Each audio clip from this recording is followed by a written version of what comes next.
In 1142, the brethren arrived here, sent by St. Bernard. The vigil of whose feast is this evening. From Clairvaux, of which he was the first abbot, he also sent them to Hendy Gwynardaf in Wales and to Waverley in England at the same time. These quiet brethren colonized the world with prayer.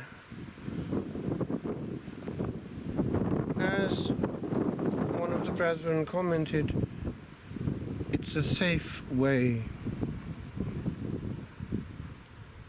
Don André Louf has a book entitled La Voie Cistercienne, the Cistercian Way,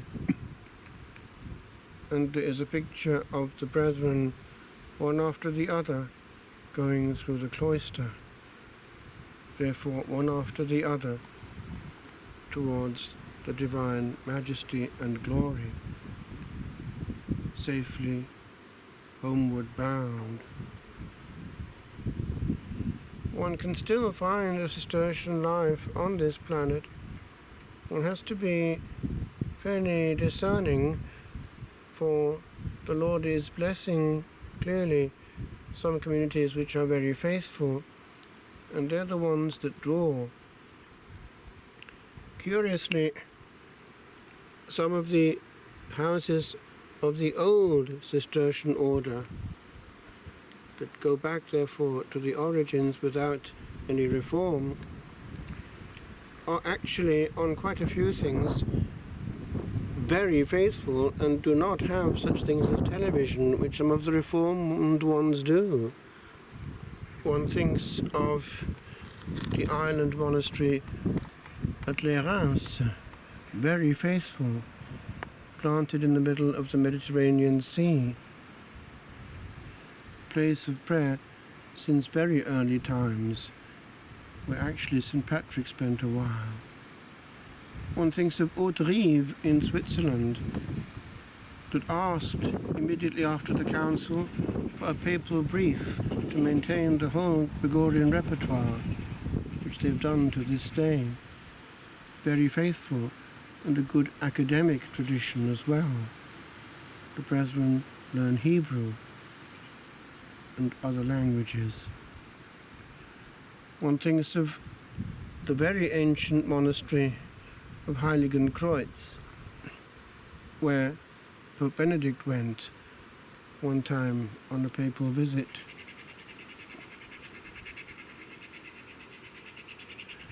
In the houses that issued from the Reform,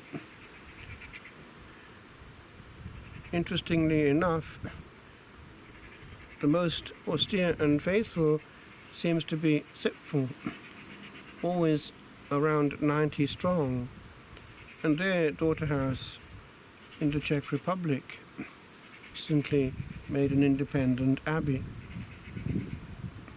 Very faithful and very attractive with regard to vocations. In the female world, Tocchiano and their daughter houses like Valserena are very attractive and very faithful, and the Lord blesses these. They are places of peace and liturgical beauty. When taking the Cistercian habit, I wrote these lines. It was an entry into uninterrupted peace, a disappearing in anonymity and perpetual silence.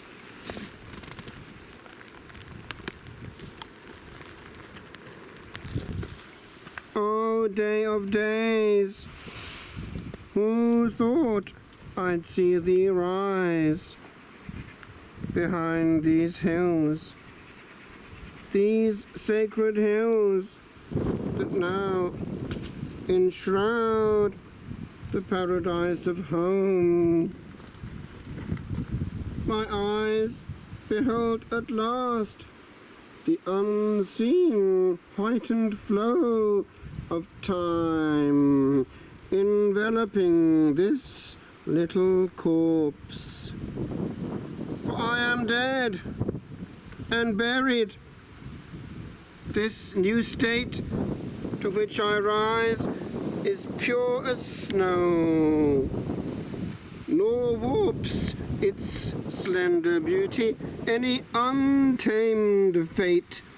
For on this day arisen, I now live the day that will repeat itself, till days repeat themselves no more. Vast Ceto, give this newly born what this word Trappist says of those who say no other.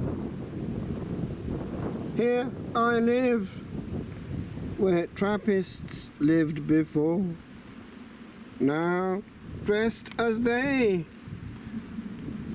who came unheard and unheard went their way.